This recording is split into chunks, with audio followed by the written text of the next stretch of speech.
আমার নবী রাহমাতুল লিল আলামিন পয়গম্বর খানায়ে কাবার সামনে আল্লাহর কালাম খুলে খুলে তেলাওয়াত করতেছেন। লম্বা জাদুঘর নবীজির পিছনে দাঁড়িয়ে আছে। নবীজি দীর্ঘক্ষণ পর্যন্ত আল্লাহর কালাম তেলাওয়াত করতেছে তেলাওয়াত করতেছে। আহা, নবীজির জবানের তেলাওয়াত কত সুন্দর, পবিত্র জবানের পবিত্র কালামের তেলাওয়াত কত মধুর, কত মধুর, কত মধুর। লম্বা জাদুঘরে দাঁড়িয়ে দাঁড়িয়ে নবীজির তেলাওয়াত গুলো শুনতেছেন। দীর্ঘক্ষণ পরে পয়গম্বর কোরআনের তেলাওয়াত বন্ধ করলেন। রাহমাতুল লিল আলামিন কোরআনের তেলাওয়াত বন্ধ করে নবীজি ঘাড় উঁচা করে যখন এইভাবে তাকায় দেখলেন নবীজির পাশে একটা লম্বা লোক দাঁড়ানো আছে। নবীজি তার চেহারার দিকে তাকায় দেখে ওই লোকটার দুইটা চোখ থেকে পানিগুলো টপ টপ করে গড়ি গড়ি জমিনে পড়া আরম্ভ করে দিয়েছে। রাহমাতুল লিল আলামিন বলে, ও ভাই, তোমার বাড়ি কই, কোত্থেকে আসলা, কারণ কি এখানে কান্না করো, কারণ কি, কি ব্যাপার?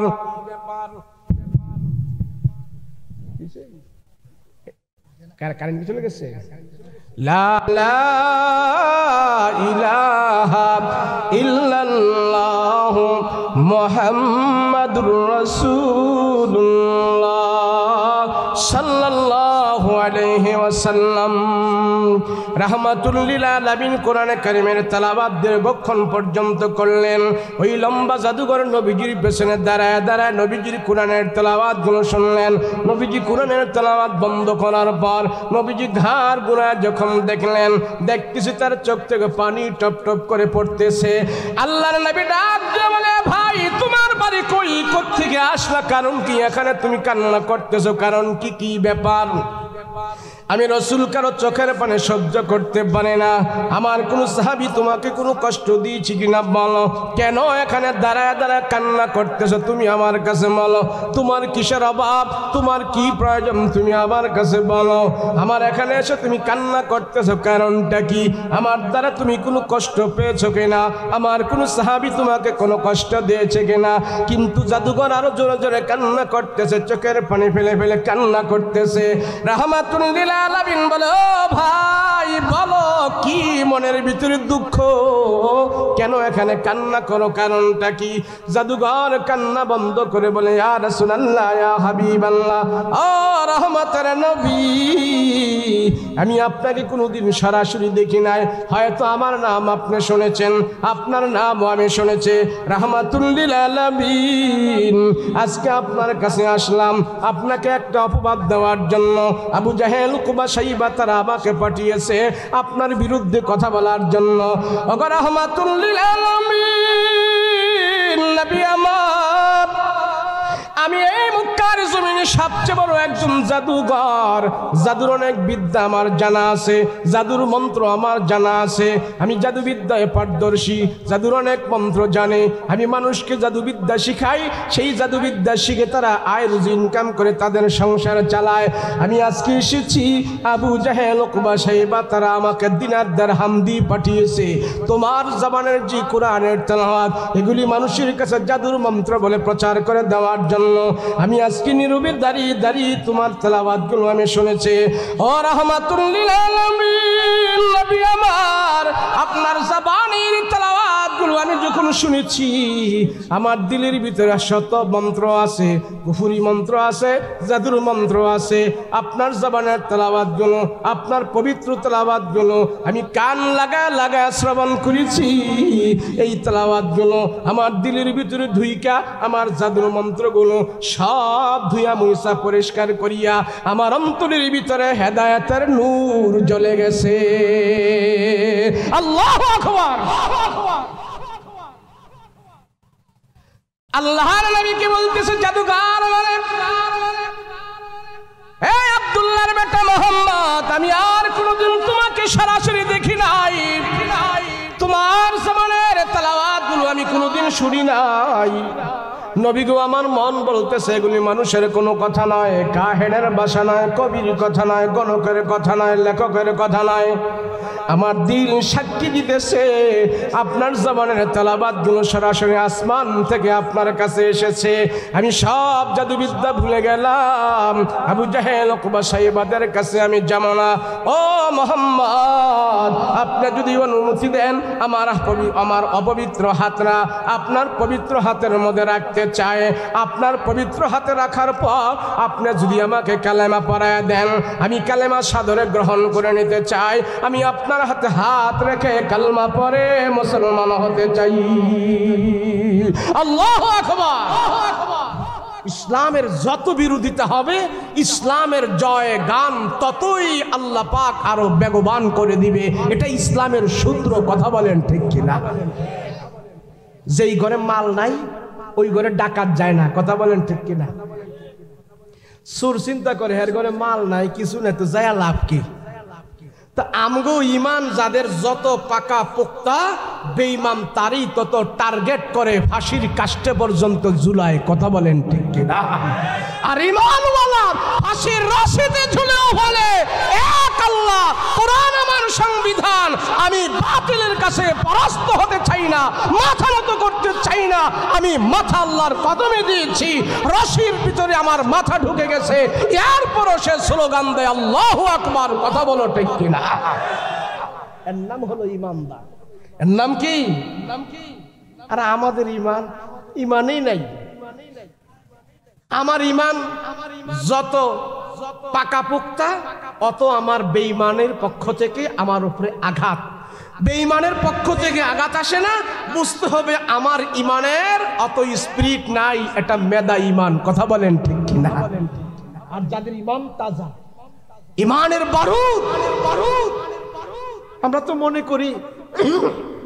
তো মনে করি কি জানেন, আমাদের সমাজে একটা রেওয়াজ আছে, সাধারণ পর্যায়ে আমরা যারা আছি, জেনারেল ভাই যারা আছে, সাধারণ পর্যায়ে যারা আছে, তাদের একটা মনোভাব হইল হুজুররা কেরে গরম গরম কথা কইব, হুজুররা কেরে রাজনীতির কথা কইব, হেরা 5 ওয়াক্ত নামাজ পড়াইব, টিফিন বাড়ি দিয়ে খানা খাওয়াইব, আমগরে দেখলে সালাম দিব, মুসাফা করব, হেরা কেরে রাজনীতি করব, রাজনীতি আমরা করব, হুজুররা খালি মসজিদে বসে আল্লাহ আল্লাহ আল্লাহ করব। এটাই হলো আপনাদের মতামত। কথা কোন ঠিক কিনা? হুজুরে যদি একটু গরম কথা কয়, এখন শুরু হয়েছে মসজিদের কমিটি, হুজুরের বাপ সাপ বালান, এটা জঙ্গি বাপ মামলা একটা দিয়া দে। কথা কোন ঠিক না? তো হুজুরে যাই হোক কিছু ভালো কথা কইতো, ইমানের গরম কথা কইতো, বেটা মামলার ডরে এখন ঠান্ডা হয়ে গেছে, কেরে বেটা একলা কি করবো, ইমাম সাহেব। কথা বলেন ঠিক কিনা? এখন যে আপনারা আমরা যে খোলা মাঠে ওয়া শুনতেছি, আল্লাহ বিগত বছর কথা, আচ্ছা যাক, আপনারা আবার মাইন্টেন করেন না যে হুজুরে কোনো দলের কথা কইতে আইছে নাকি। আসলে দলের কথা না, পরিবেশের কথা কইতেছি। কিসের কথা? কিছু মাহফিলে আমরা গেলে কমিটি করতে, হুজুর খালি চোখ বুঞ্জা কবরের ওয়াজ করেন আর আসমানের উপরের ওয়াজ করেন, এই দুনিয়ার কথা কইেন না হুজুর, কইয়া খালি বিদায় হন। তো কইতাম যে ভাই এত ডরান কেরে? ডরাই কেরে হুজুর জানেন, এই মাহফিলটা বাধা দেওয়ার জন্য আজকে সকাল পর্যন্ত আমাদেরকে কোনো পারমিশন দেয় নাই, হুজুর। তো কেমনে লইলেন? হুজুর দিনের 12টা বাজে গিয়া 25 সাবরে গিয়া কতটি টাকা ঘুষ দিয়েছি, এরপরে মাহফিলটা চালু করছি। এই পরিবেশ। আমি কোন দলের কথা বলছি না। আরে মুক্ত বাতাসে, মুক্ত আকাশে ইমানদারেরা যদি তাদের ইমানের কথা বলতে ঘুষ দেওয়া লাগে, এই জাতির উপরে আল্লাহর পক্ষ থেকে গজব আসছে। কথা বলেন ঠিক কিনা? আমি বলি কোন দলের কথা নয় ভাই, ভবিষ্যতে যারা আসবে, ইতিহাস বই পইরা, ইতিহাস ছুঁই না, ওয়াজ মাহফিল থেকে শিক্ষা, এরপরে আপনার ইতিহাস জানার দরকার নাই। বাস্তবে প্র্যাকটিক্যালে বাংলাদেশের ইতিহাস নিয়ে আপনি দেখা এরপরে সামনে আগায়েন, নাইতে আপনার কপালে আলিক কি আছে। কথা বলেন ঠিক কিনা? ইতিহাস এখন দেখা শিখছি আমরা। আমি খোলা মাঠে বলতে পারি, আমাদের বিগত সরকার, আওয়ামী লীগ সরকার, আমি সম্মান করি, সব আওয়ামী লীগ ভাইদেরকে আমি সম্মান করি, কোনো সমস্যা নাই। এরাও আমাদের সমাজের, এরাও আমাদের ভাই ব্রাদার, এরাও বাংলাদেশের। তাদের কোন জিনিসটার অভাব ছিল বলেন আমার কাছে? Police, BDR, army, Jubo League, Chhatra League, কৃষক লীগ, তাঁতি লীগ, সব লীগ তাদের ছিল, সব শক্তি তাদের ছিল। এত শক্তি থাকার পরেও স্কুল কলেজের ল্যাংড়া পোলাপাইনের আন্দোলনে দেশ ছাড়তে বাধ্য হলো। এটা আন্দোলনে নয়, এটা খোদার গজবের কারণে। কথা বলো ঠিক কিনা?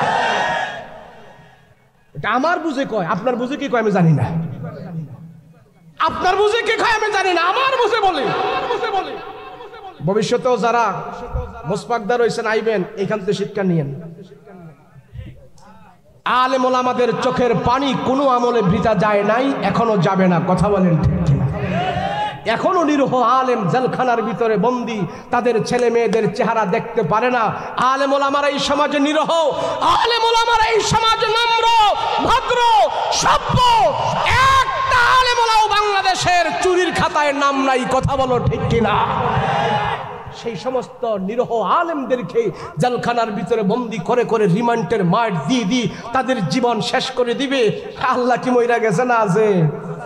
যদি আল্লাহ থেকে থাকে, আলেমের চোখের পানির বিনিময়ে এই দেশের জালিমদেরকে আরো আল্লাহ শাস্তি দিবেন। কথা বলেন ঠিক কিনা? যে আসুক, যে আসুক, পরিবর্তন হোক নাই হোক, যেই আসুক, আমরা তো কোরআন হাদিস নিয়ে ধৈর্য সহ্য নিয়ে আমরা একবারে প্যাকেট হয়ে গেছি। মরলেও কোরআন, ছাড়লেও কোরআন, কবরে গেলেও আল্লাহ, কবরে গেলেও রসুল, বাইসা থাকতেও রসুল। ইসলাম আমার ধর্ম, কোরআন আমার সংবিধান, আল্লাহ রসুল, এগুলি হলো আমাদের কাজ। আল্লাহ মারবো, কাটবো, ছিড়বো, ধরবো, যা করব, যে যতটুকু করবো ততটুকুই সে পাইব। কথা বলেন ঠিক কিনা? যদি ইসলামকে দাবিয়ে দেওয়া যেত, বন্ধ করে দেওয়া হতো, তাহলে আবু জাহেলের এক শক্তিতেই মুহাম্মদের ইসলাম বন্ধ হয়ে যেত। কথা বলেন ঠিক কিনা?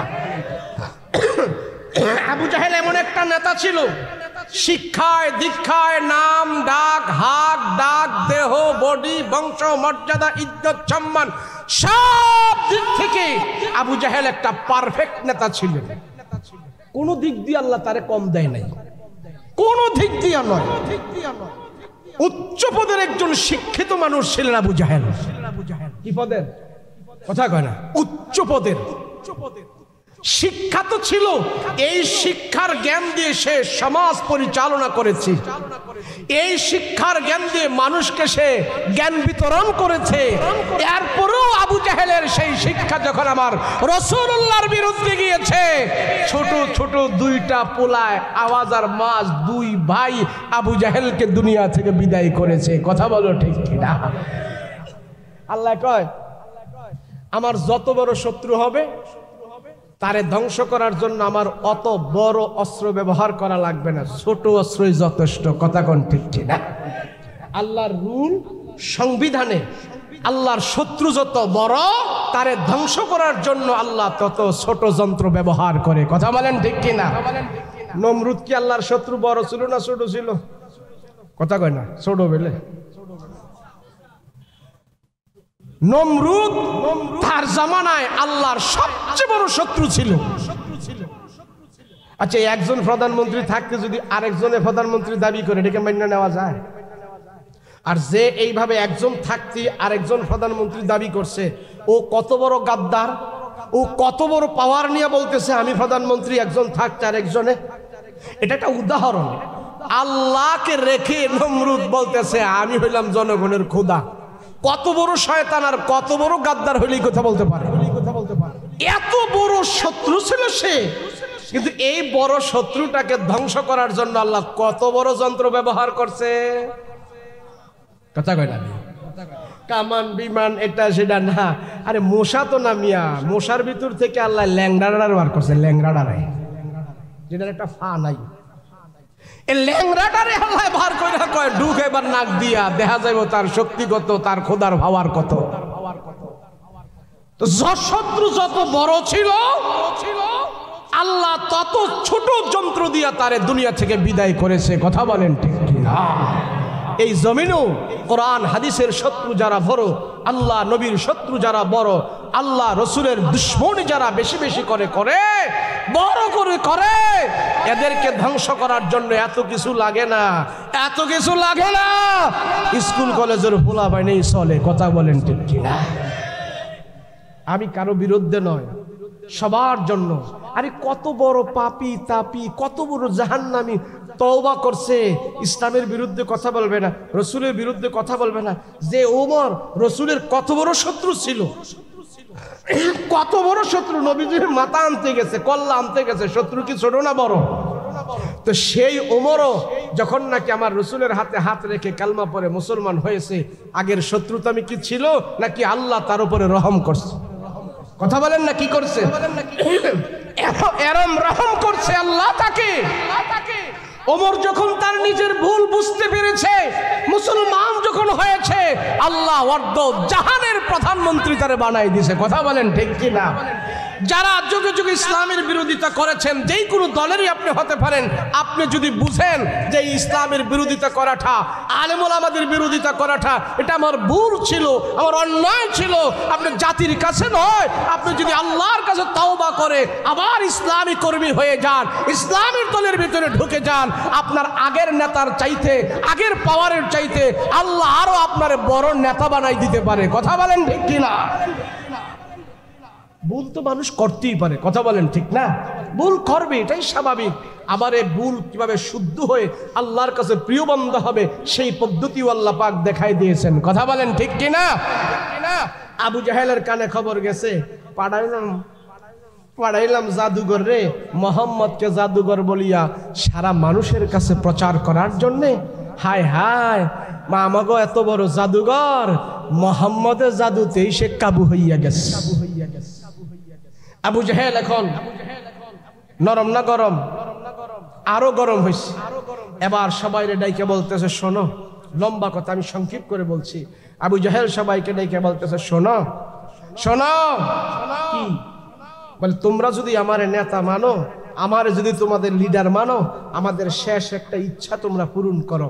কয় কি? আপনার ইচ্ছা আমরা পূরণ করব।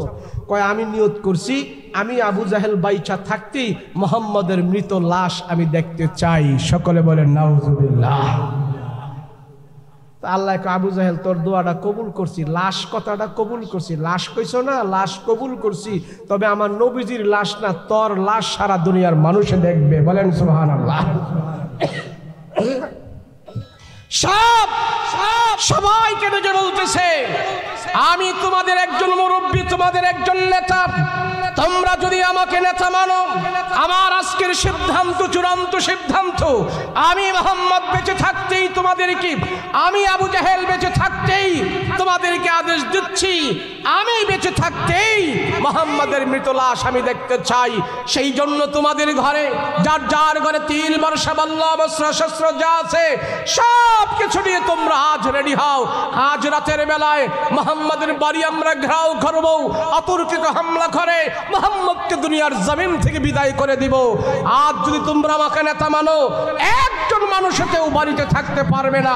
সবাই আসো, অস্ত্র শস্ত্র নিয়ে মুহাম্মদের বাড়ি তোমরা ঘেরাও করো। সব মানুষ আস্তে আস্তে করে আসতেছে, আমার রাসূলুল্লাহর বাড়ির চতুর্দিকে এসে তীর বর্ষা বল্লম নিয়ে রাসূলের বাড়ি তারা ঘেরাও দিয়েছেন। আল্লাহর রাসূল ঘরের ভিতরে হযরত আলী রাদিয়াল্লাহু আনহুর সাথে বুঝা পরামর্শ করছে, দ্বীনের ব্যাপারে আলোচনা করছে, মুসলমানদের ব্যাপারে আলোচনা করতেছে। আল্লাহ পাক জানাই দিলেন, নবী আমার বাহিরের একটু খবর নিয়ে দেখেন না কি অবস্থা। নবী গো, আমি আপনার খবর যেমন রাখি, আপনার শত্রুদেরও খবর আমি তেমন রাখি। এদেশে যারা ইসলামের বিরোধিতা করে, আলেম ওলামাদের বিরোধিতা করে, তাদের খবর আল্লাহর কাছে আছে, আছে না নাই?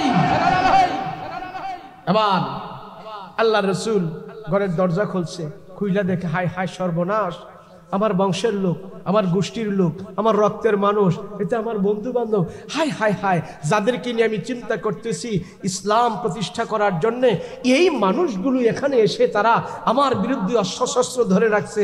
হায় হায় হায়, তাদের বাপ সাপ দেখে বোঝা যায় এরা যেন আমাকে মেরে ফেলবে, আমার বাড়িঘর সব তারা ধ্বংস করে দিবে। আল্লাহ, আমি করবোটা কি?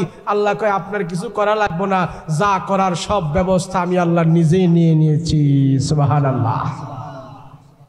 তবে আপনি একটু হরকত করবেন। কি করবেন? এই কথা কর না, কি করবেন? হরকত করবেন। কি হরকত? বলে হরকতটা হলো আপনার ঘর থেকে এক্ষুনি আপনি বের হয়ে এই মক্কার জমিন ছেড়ে আপনি মদিনার দিকে পাড়ি জমান। মদিনার দিকে পাড়ি জমান। রাসূল একটু বিচলিত হলেন, আনপ্রস্তুত। আল্লাহ, আমি এক্ষুনি চলে যেতে হবে? আমি জানি আপনি আমার উপরে একটা আদেশ জারি করবেন হিজরতের, আমাকে আগাম বার্তা দেওয়া হয়েছে, সেটা কি এখনই? আল্লাহ বললেন এক্ষুনি, এক্ষুনি। রাহমাতুল লিল আলামিন খানা কাবার দিকে তাকায় তাকায় কান্দে আর বলে, আল্লাহ,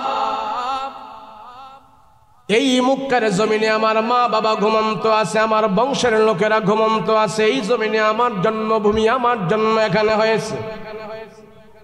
রাসূল বলেন হুব্বুল ওয়াতানি মিনাল ঈমান, জন্মভূমিকে ভালোবাসা এটা হলো ঈমানের অঙ্গ। দেশের ভালোবাসা আমার রাসূল আমাকে শিখাইছেন, কথা বলেন ঠিক কিনা? দেশকে কিভাবে ভালোবাসতে হয়, দেশের মানুষকে কিভাবে ভালোবাসতে হয়, দেশের স্বাধীনতা কিভাবে রক্ষা করতে হয়, কোন নেতার থেকে শিখার দরকার নাই, আমার রাসূলুল্লাহ থেকে তোমরা শিখো। নবীজি বলে হুব্বুল ওয়াতানি মিনাল ঈমান, দেশকে ভালোবাসা ঈমানের অঙ্গ, দেশকে ভালোবাসা হলো এটা মুমিনের পরিচয়। রাসূল বলেন, আল্লাহ, আমি এক্ষুনি মদিনায় চলে যাব, আপনার হুকুম।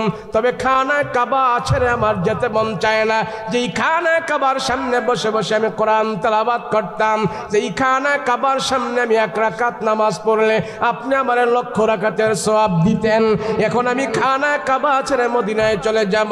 আল্লাহর রাসূল আল্লাহর কাছে হাত উঠায় বলতেছেন, ওগো আল্লাহ, আমার পেটে 2 দিন 3 দিন পর্যন্ত কোনো খাবার থাকে না, আমার ঘরের চুলায় 2 দিন 3 দিন পর্যন্ত আগুন জ্বলে না, কোনো মানুষের কাছে আমি সওয়াল করি না। আমি খানা কাবার সামনে বসে বসে যখন কোরআন তেলাওয়াত করি, খানা কাবার সামনে বসে বসে যখন আমি নামাজ পড়ি, আমার 2 দিন 3 দিনের পেটের ক্ষুধা পর্যন্ত দূর হয়ে যায়।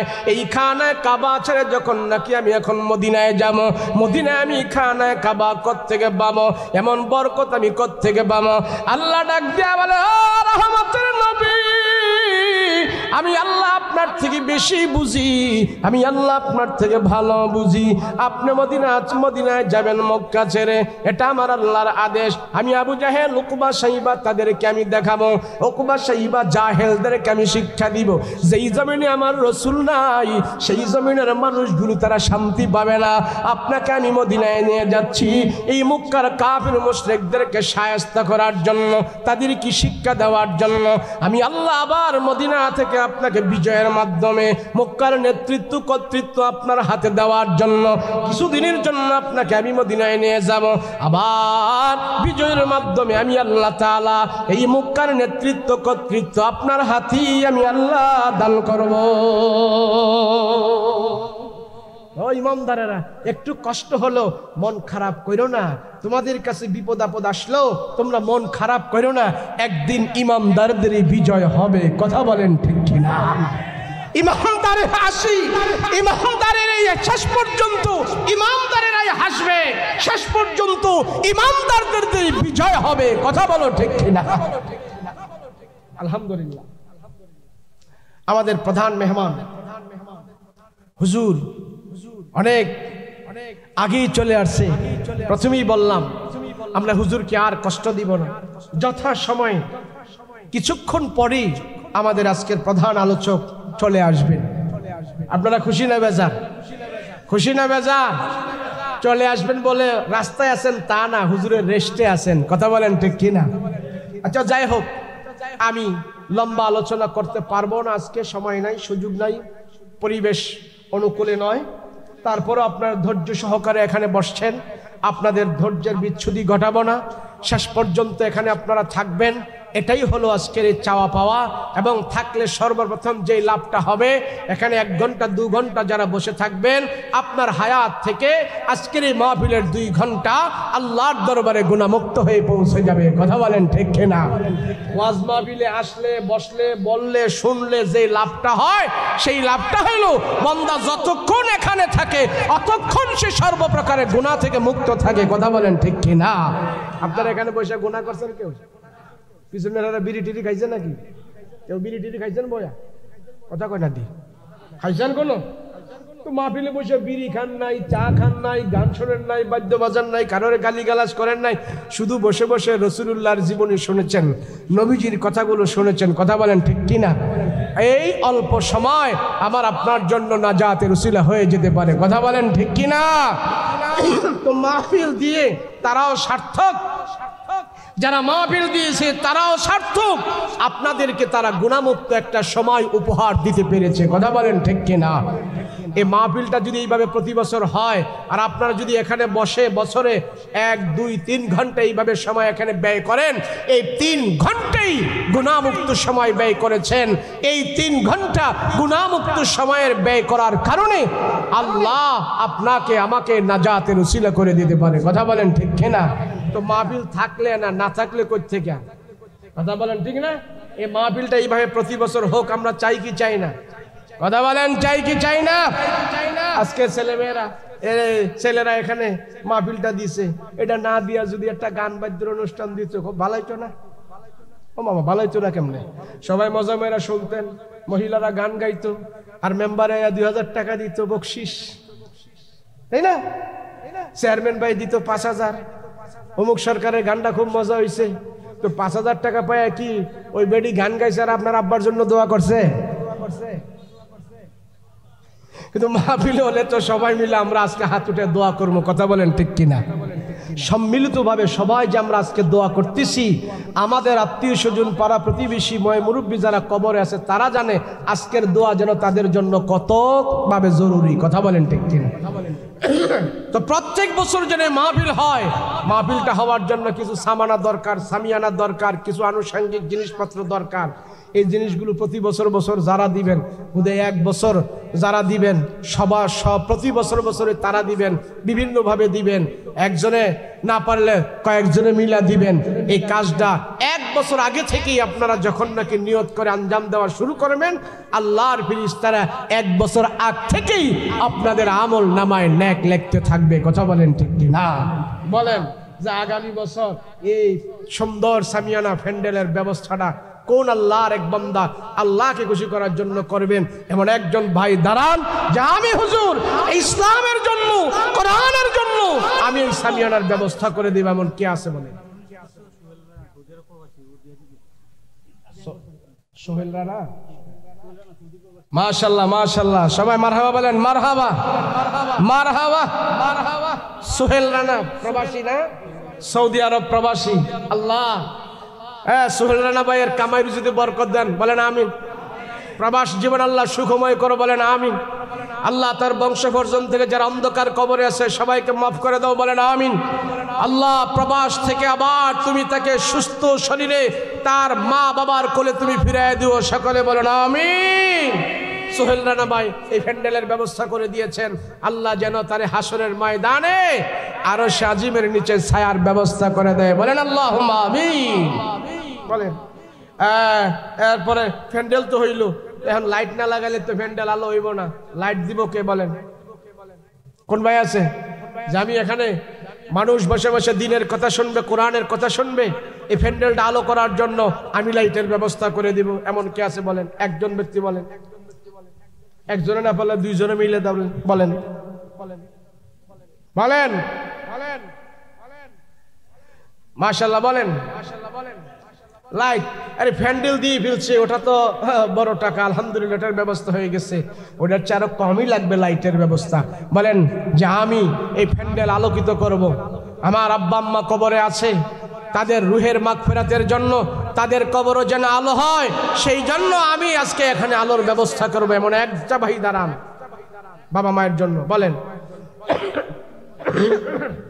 কে আছে বলেন?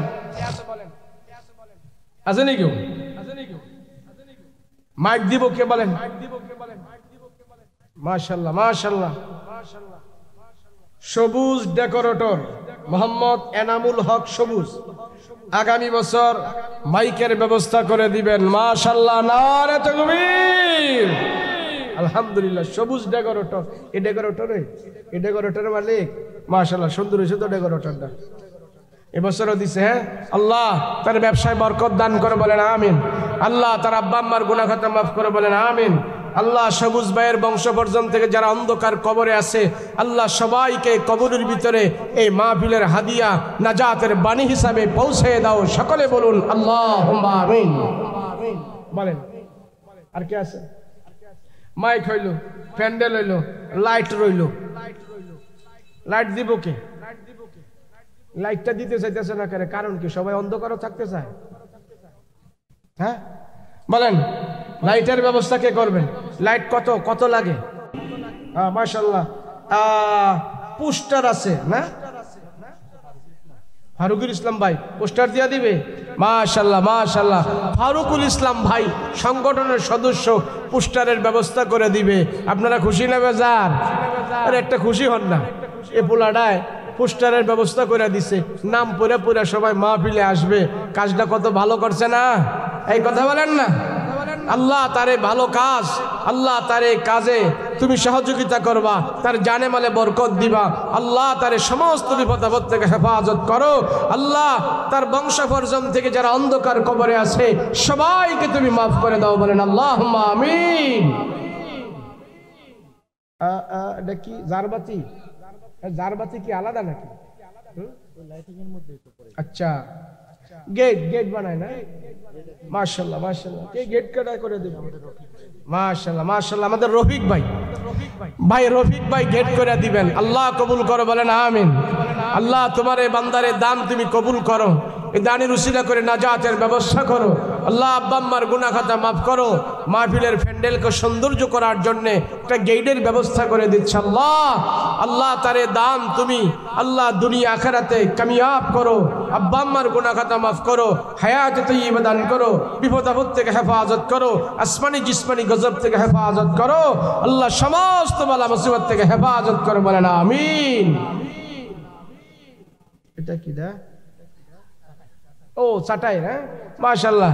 চাটাইটা কাটাই দিব। এটা বয়া বয়া ওয়াজ শুনবো, নগদ সোয়াবে। এটা চাটাইটা দিব কেডা? আরে এটা তো বসে রয়েছে দেখছেন? মাশাআল্লাহ। চাটার মধ্যে বসে রয়েছে, শীতের মধ্যে চাটার মধ্যে বসে কত আরাম।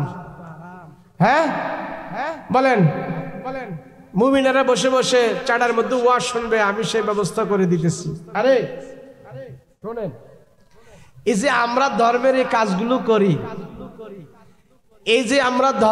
কাজগুলো করি, মাইক দে, লাইট দে, মসজিদে টাকা দে, ইট দে, বালু দে, এগুলো দে। আচ্ছা এগুলি না দিলে কি আল্লাহর কোনো সমস্যা আছে? কথা কয় না দি? হ্যাঁ, ইসলামের কোনো সমস্যা আছে? এগুলি দেওয়ার দ্বারা আল্লাহ পাক একটা মাধ্যম, একটা সুযোগ আমাদেরকে দিছে। নাহলে কি দিয়ে আমরা আল্লাহরে খুশি করবো? এগুলি দিয়া তোমরা দিনের পথে থাকবা, তোমরা আমার পথে থাকবা, আর আমি আল্লাহ খুশি হইয়া তোমাদেরকে জান্নাতে নিয়ে যাবো। এটা একটা সূত্র আমি আল্লাহ দিয়ে দিছি। কথা বলেন ঠিক কিনা? বলেন কে আছে? ছাড়াই দিব কি? ছাড়াই অত বেশি টাকা না তো, বলেন না কে দিবেন? ছাড়াই আছে কেউ? আচ্ছা ছাড়াই না দিলে নগদ টাকা দেন। 5,000 টাকা দিব কাটাই, 10,000 টাকা দিব কাটাই। এখন 10,000 20,000 টাকা কাটাই দিব। এই কত টাকা কতক্ষণ দিয়ে ফেলি আমরা। হ্যাঁ, বন্ধু বান্ধব নিয়ে একসাথে নাস্তা খাইলে এখন 5,000 টাকা জায়গা। বলেন 10,000 টাকা দিব কে মাহফিলে? বলেন যে আমি মাহফিলের জন্য নগদ 10,000 টাকা দিব। একটা ব্যক্তি বলেন, আছে কেউ? নাই, একবারে নিরামিষ, সব শেষ। দেখা দেন 10,000 নাই কেউ? তো দেয় না আপনাকে দেশের মানুষ? তো আঙ্গুরে সাওয়াই লাভ কি? এত বড় বাজার। হ্যাঁ মাশাআল্লাহ মাশাআল্লাহ মাশাআল্লাহ। আজকে প্রধান অতিথি জনাব সিদ্দিকুর রহমান সাহেব 10,000 টাকা। আপনারা খুশি না বেজার? সকালে বলেন মারহাবা আমিন। আল্লাহ এ দান কবুল করো, বলেন আমিন। আজকের যিনি প্রধান অতিথি সিদ্দিকুর রহমান সাহেব, উনি এই মাহফিলকে বেগবান করার জন্যে, মাহফিলের খরচাদি বহন করার জন্যে 10,000 টাকা দিয়েছেন। আল্লাহ তোমার এই বান্দার দান তুমি কবুল করো, বলেন আমিন। আল্লাহ আব্বা আম্মার গুনাহ খাতা মাফ করো, বলেন আমিন। আল্লাহ হায়াত তয়্যিবা দান করো, বলেন আমিন। সমস্ত বিপদ আপদ থেকে হেফাজত করো, বলেন আল্লাহুম্মা আমিন। কে আছে বলেন? আর 10,000 টাকা দিব কেন? 10,000-এর 2 ভাগ কইরা 5,000 কইরা দেন। 5,000 কইরা। সৌদি প্রবাসী আল আমিন ভাই, সৌদি প্রবাসী আল আমিন ভাই 5,000 টাকা। নারে তাকবীর। আল্লাহ তোমার এই বান্দা 5,000 টাকা করেছে দান, দুনিয়া আখিরাতে বাড়াই দিও সম্মান। আল্লাহ প্রবাস জীবন তুমি সুখময় করে দিও। আল্লাহ প্রবাস জীবনে যতদিন প্রবাসে থাকে কামাই রুজিতে বরকত দিও। আল্লাহ রোগ সুখ বিমারি থেকে হেফাজত করিও, সমস্ত বালা মুসিবত থেকে হেফাজত করিও। আবার সুস্থ শরীরে আবার মা বাবার কাছে তুমি ফিরাইয়া দিও। সকলে বলুন আল্লাহুম্মা আমিন। আর কেউ আছে না প্রবাসে? প্রবাসী নাই কেউ? আর একজন প্রবাসী না দিল 5,000, আরেক প্রবাসী দিল প্যান্ডেল। আর প্রবাসী ডাকু মাশাআল্লাহ বলেন। এই মাহফিলটা সবাই মিলে সুন্দর করে আপনারা যদি করেন, একটা ডিসিপ্লিন, বিভিন্ন জন মানুষ এখানে এসে দেখবে তারা একটা ইসলামী পরিবেশ এত সুন্দর করে আয়োজন করেছে। আল্লাহ তো সবাই দেখেও তো আপনাদের প্রতি দোয়া করবে, কথা বলেন ঠিক না? আর এটাই তো আমাদের থাকবে।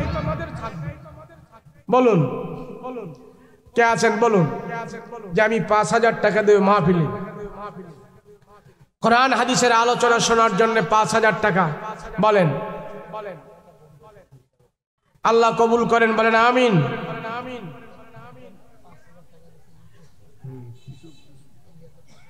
কোথায়? মাশাআল্লাহ ইন্ডিয়ায় থাকে, আপনাদের এলাকায় বাড়ি, নাম হলো ইউসুফ ভাই। মাশাআল্লাহ ইউসুফ ভাই কত দিল? 5,000 টাকা দিয়েছেন। নারে তাকবীর। আল্লাহ তোমার এই বান্দাকে আল্লাহ তুমি কবুল করো, ব্যবসা বাণিজ্যে বরকত দান করো। আল্লাহ হায়াতে তয়্যিবা দান করো, সমস্ত বিপদ আপদ থেকে হেফাজত করো। আয় আল্লাহ আমি মুসাফির মানুষ, যারা দান করতেছে আল্লাহ মুসাফিরের দোয়া আপনি কবুল করেন। হাদিসে রাসূল বলেছে মুসাফিরের দোয়া বিফলে যায় না, কোনো না কোনো এক সময় কাজে আসবেই, দোয়া কবুল হবেই। আল্লাহ যারা আজকের এই মাহফিলে দান করতেছে আল্লাহ সবার দান আপনি কবুল করেন, বিপদ আপদ থেকে হেফাজত করেন, কামাই রুজিতে বরকত দান করেন। সকলে বলুন আল্লাহুম্মা আমিন। আর কি আছে বলেন? 5,000 রফিকুল ইসলাম ভাই 5,000 টাকা। নারায়ে তাকবীর। আল্লাহ তোমার বান্দা কোরআনের মাহফিলে করলো দান, দুনিয়া আখিরাতে বাড়াই দিও সম্মান। আল্লাহ হায়াতে বরকত দান করো। আল্লাহ তার আপনজন প্রতিবেশী যারা অন্ধকার কবরে আছে সবাইকে আল্লাহ তুমি কবরের আযাব থেকে মুক্ত করে দাও। আল্লাহ সমস্ত বিপদ আপদ থেকে হেফাজত করো, আসমানি জিসমানি গজব থেকে হেফাজত করো। সকলে বলুন আল্লাহুম্মা আমিন। আর কে আছে বলুন? বলেন কে আছে বলেন? 5,000 টাকা কে দিবেন বলুন? বলেন 5,000 মাত্র 5,000 টাকা। বলেন কে আছে বলেন? আছে কেউ? 5,000 2,000 কে আছে? 2,000 বলেন 2,000। এই বাবা 2,000 টাকা বলেন না। মহিউদ্দিন ভাই 2,000 টাকা আল্লাহ কবুল মঞ্জুর করেন, বলেন আমিন। আল্লাহ জানে মালে বরকত দেন, বলেন আমিন। আল্লাহ হায়াত তয়্যিবা দান করেন, বলেন আমিন। মামুন সাদি ভাই 2,000 টাকা আল্লাহ কবুল করেন, বলেন আমিন। নারায়ে তাকবীর, লিল্লাহে তাকবীর। সাইদি সাহেবের